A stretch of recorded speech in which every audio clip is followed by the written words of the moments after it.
And now back to Ask Lee.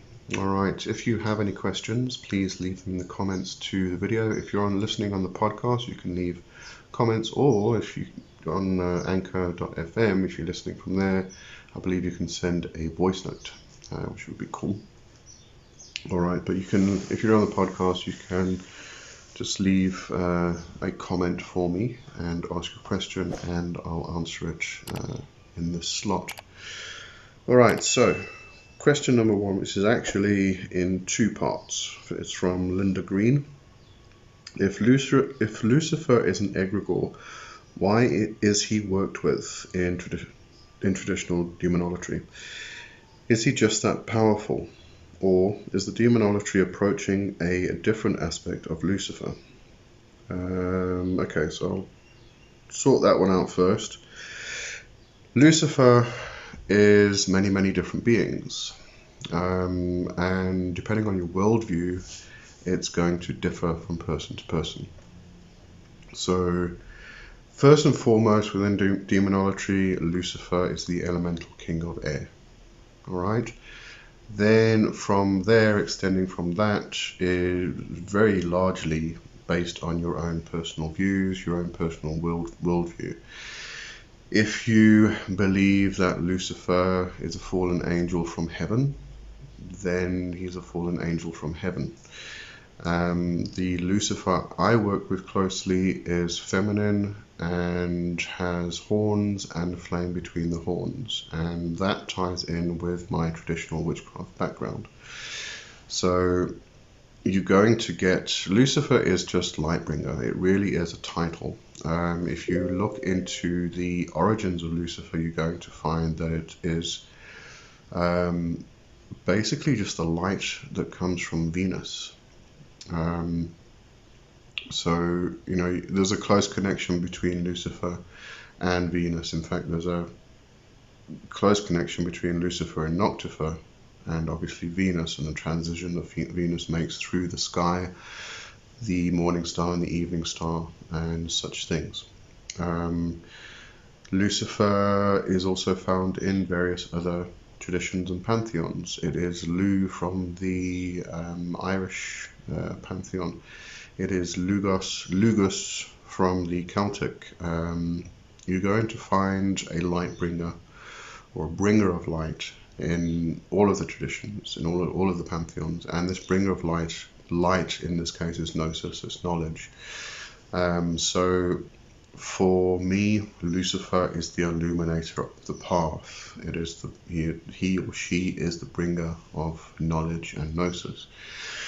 And that's usually why Lucifer is in the East. In ceremonial forms of magic, we find that, you know, within demonolatry, Lucifer is the elemental king of air, usually found in the East, where air is usually placed ceremonially.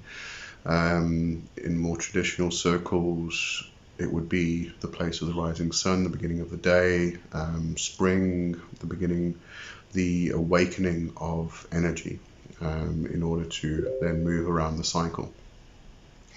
And this is where we place the Lucifer figure in this aspect. It is the bringing of light, the starting of the day when the sun rises, and therefore it is illuminating the day and symbolically becomes illumination of the path. So as far as Lucifer being an egregore, let's have a look at it in a particular way. We're going to try and make this a bit more mundane and physical. And two examples. Let's say you live in America, North America, and you become part of the community. The people get to know you, they know who you are, they know your characteristics, they know your personality and such things. Then you move to France, and the people in North America still remember you, but then you move to France and you join a different community, and these people get to know you. Now, the way they get to know you may be slightly different to what the people in North America how they get to know you or knew you. So there's almost like a personality that gets created in North America, there's a personality that gets created in France, and then you move to a different country and the same thing happens. Another way to look at this is similar, but what happens is you are in North America in that community, they get to know you, you then clone yourself and put yourself in France. This clone becomes part of France, and those people in France get to know the clone of you, and another clone goes into a different country and those people get to know that clone. So although they are clones of you, they are identical. People experience those clones in different ways and they get to know them in different ways. So the clone in North America may be a shoemaker. In France it may be a bread maker. In another country it may be a key maker. And because of that you are assigned different characteristics. Then you put them all together and we start overlapping and things like that. But these clones are very much sort of like the egregores that we're looking at. So where we have Lucifer in one person's worldview, who is the angel that fell from heaven, we have Lucifer in another worldview, mine for instance. I don't believe that Lucifer was an angel that fell from heaven. I believe that Lucifer is the light bringer, the bringer of illumination, and this becomes very, very different to the Lucifer that this other person has experienced. But they are still Lucifer, both of them. And these become egregores because as soon as a group of people start to work with that one particular personality, they build on it and the group gets bigger and it builds more and more and more and they become egregores. These egregores are no less powerful than the original forms. They are mostly what we work with nowadays because the original forms have been so, I'm not sure I can say watered down, but they've moved from region to region to region, and through that movement, different people experiencing that spirit, it's developed into something slightly different. There are still remnants of the original form, but it has become something slightly different. Hecate is one of the perfect examples here because everybody associates Hecate with being a Greek goddess. But 1,000 years or 2,000 years before that, Hecate was found in Turkey, in Anatolia. Before that, we can possibly equate Hecate as having Egyptian roots. So thousands of years before Hecate even became part of the Greek pantheon, Hecate was in different parts of the world. So somebody who is worshipping Hecate from the perspective of the Anatolians, Persia, Turkey, they're going to experience Hecate in one particular manner. But if you are worshipping Hecate from a Greek format, you're going to experience these two same figures in different ways. And in very many, we can actually say that these become egregores because the groups of people that work with it, worship it, give this particular energy body, this particular spirit, particular aspects, particular correspondences, and they give certain offerings and they worship it in certain ways, and this creates an egregore. Now these egregores, I believe, a lot of this is my own personal gnosis. It's also based on what a lot of other people have suggested and spoken about and discussed. So we can't really tie it down to a absolute fact. It is a lot of personal consideration, perspectives and things like that. But I believe that all of these egregores, if you take one particular god or goddess, all of the egregores that have been created by different groups all link to the original source. They are not separate from it. And we can go back to the concept that everything is one anyway. So even if you take all of the gods and goddesses, they are all the same. in that instance. I am very pantheistic and animistic, so that pantheistic side does come a lot on my videos. So everything is one and everything is connected. But it greatly depends on your worldview. But ultimately, from a demonolatry point of view, Lucifer is the elemental king of air. Alright, and then you extend from there onto your personal views. The other part of that question, did the fall of the angels, Lucifer, and the other so-called fallen angels occur? If not, then are these beings in conflict with the hosts of heaven at all? I don't know, because I don't believe in this. I don't follow a concept of heaven and hell, except maybe to extend the term heaven into being the upper world. When it comes to the fall of man, it's possibly slightly different to the fall of the angels. Although I suppose the concept I think I'm going to have to examine that a bit further. But it's very mythological. It's used in allegory to explain. Trying to put this into words. To explain a particular spiritual event that happened in the evolution of man. To try and put it very simply, if we were heavenly, we fell to earth, and we can use this concept with the context of man. We can use it with the concept of the fallen angels. So there was heavenly body, it fell to earth, and now it needs to find its way back to heaven. Alright, and this really is just a concept of coming down into the root and then having to go back into the head.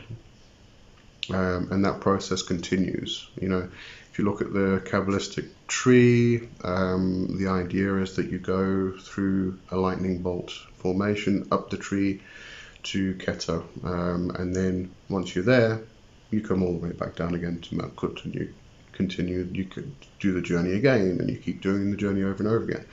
If you look at Kundalini awakening, and raising Shakti energy through Sushumna into the third eye, which then explodes through into the crown, and there's a union of Shakti and Shiva. Once that happens, you come all the way back down to the root. So it really speaks about this whole spiritual event, this mythology. I'm not really getting the right terms today, so excuse me for that. But I think you know what I'm trying to get at. I think a lot of people see this fall from heaven and the fallen angels and things like that as this literal thing that happened. But really it is a concept from one particular path and one particular religion, which was used to explain something that happened, or explain something which is quite spiritual. And why do we fall to earth?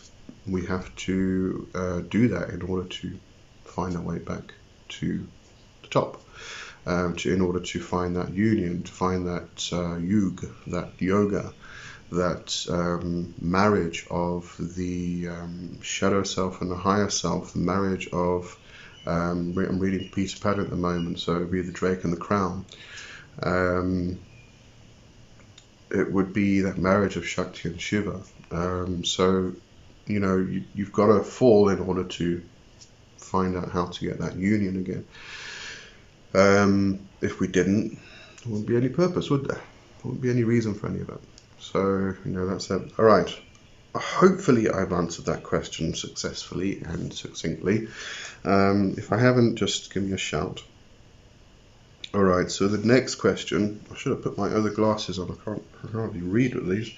From Joanne, hi Lee, thank you for your videos, my pleasure. I have a question. I have trouble with being consistent with basically everything, including magic. I think because of that, I have quick and powerful, but not really long-lasting results with my workings. But what worries me the most is working with demons. I absolutely love working with them, but recently I avoid it because I'm aware of how inconsistent I can be, and that it could be considered disrespectful. Is this really an issue, or am I overthinking it? Do you have any tips how to improve my magic despite my flaws? This is a difficulty and a problem for probably everyone, every single person. So, is there a solution? There is a solution, but you have to be strict with yourself. You have to be very determined. You have to have a goal in mind, and you have to work towards that goal. So your goal may be to become more spiritually consistent. Now, the way you do that is largely by creating a habit. And what I would suggest is formulating a daily practice. We should all have a daily practice. There are going to be times when you just do not feel like doing it. We have our ups and we have our downs. We have our progression and then we have our plateaus, and sometimes that we step back again. We step all the way back down. We have those moments, and we may have moments where we become ill and we need to take a rest. So, those things happen. You've got to account for them. You've got to take them into consideration. You've got to know they're going to come up. But even when they do come up, try to do something every single day, even if it's just sitting silently for 5 or 10 minutes. If you can achieve that, you've done something for that day. But formulate a daily practice. I'll give you an idea of mine, which is fairly new. I've gone on to exploring a new path. So, a lot of my daily practice usually is waking up early, doing practices in the morning, and then continuing with my day. But what I've discovered is that, in the Hindu path, they speak about the sattvic energy, which is very balancing, very spiritual.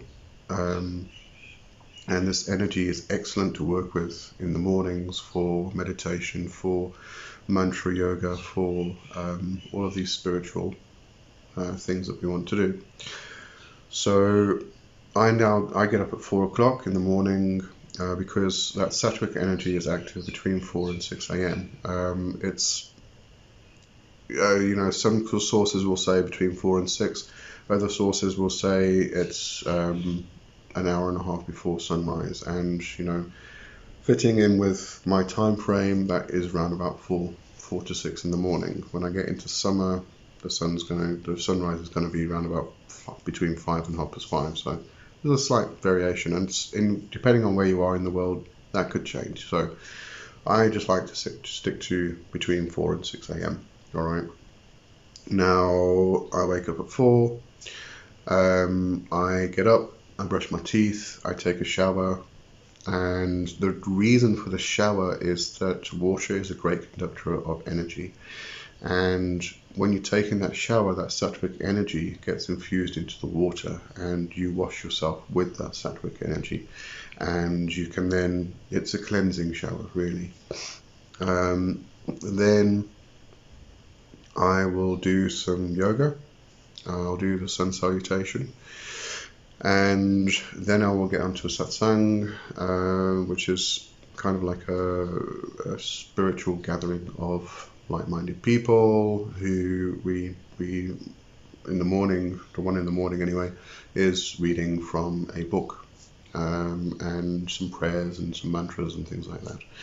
And after that, I will then do half an hour of mantra yoga.